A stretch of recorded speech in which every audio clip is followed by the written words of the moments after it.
lovely people that have a green thumb are the envy of those of us that have a green toe. That's right, a green toe developed by that last straw, a kick in the plant. Why bother with guilt?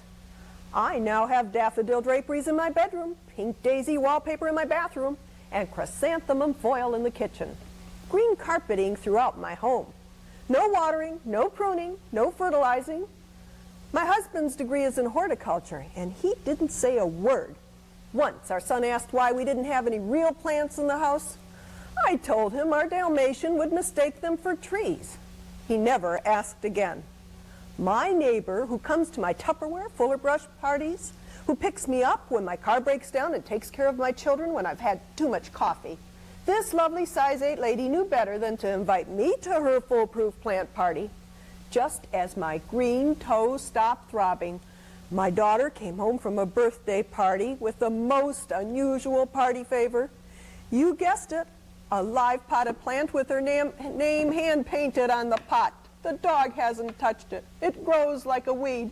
And my son knows if he says anything, he'll get a green toe in the mouth.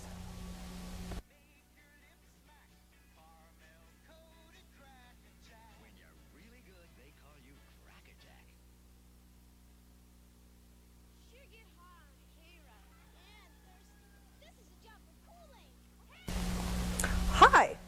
You know, I never thought it would take 20 years for my husband and son to reach a delightful level of communication. They talk for hours behind closed doors. When I heard, "Negotiate for a loan, I know you'll love her almost as much as I do," I cried.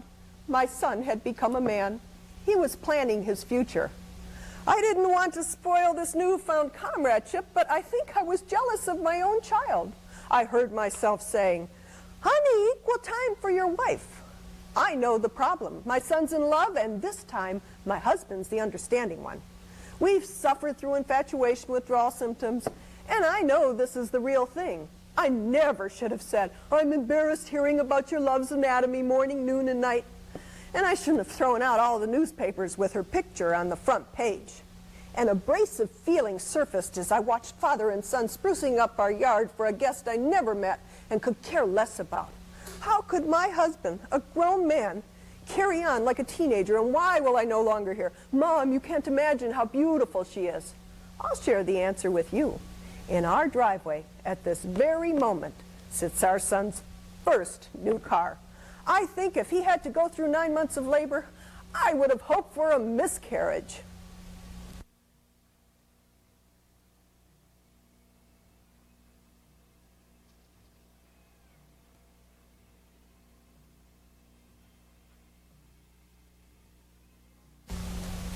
Hi. You know, the children listened when I said, "Don't believe everything you read or hear." They must have thought that clothing manufacturers require a home testing period to double-check quality control. In case you're interested, here's a quick rundown of their experiments. 1. If you put a blouse in the clothes dryer during a phone conversation, the wrinkles will never come out. 2. A girlfriend's name on a t-shirt means date only girls with the same name for at least 1 year. 3. If 11 beach towels are in the trunk, the bottom 3 will mildew first. 4. Ballpoint pen ink has the same staying power whether it's red, blue, or green. 5. Chewing gum does not dissolve in the wash. 6. Crayons melt in the dryer. You know, my son was most impressed when he discovered that money left in his pockets not only washes clean in the Maytag, but dries beautifully in the dryer. Clockman Fabrics, Maytag. I send you this information in the strictest of confidence.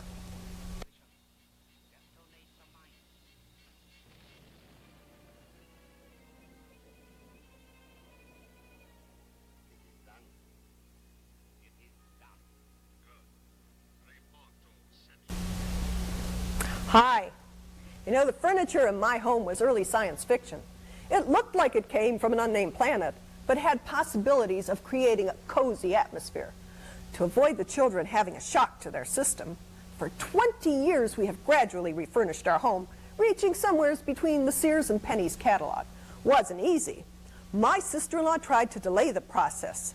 Every time she purchased a new item, she honored us with a family heirloom. The last one was the final blow. A shocking pink reclining chair saturated with cigar smoke from the weekly poker game. Knowing she meant well, my husband rented the U-Haul and brought it home. I'm sure the antique dealer would have paid a fortune for this unique item if he heard the way my husband sold it to me.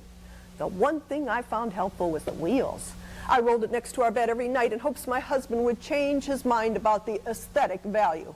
Then I saw a commercial with a truck running over a chair, telling how the company replaces furniture that can't withstand normal punishment. When my husband left for work, I opened the front door and gave the chair an accidental shove. Just then, the phone rang. It was my sister-in-law informing me that she was coming for her annual visit. I hung the receiver up and ran to retrieve the family heirloom.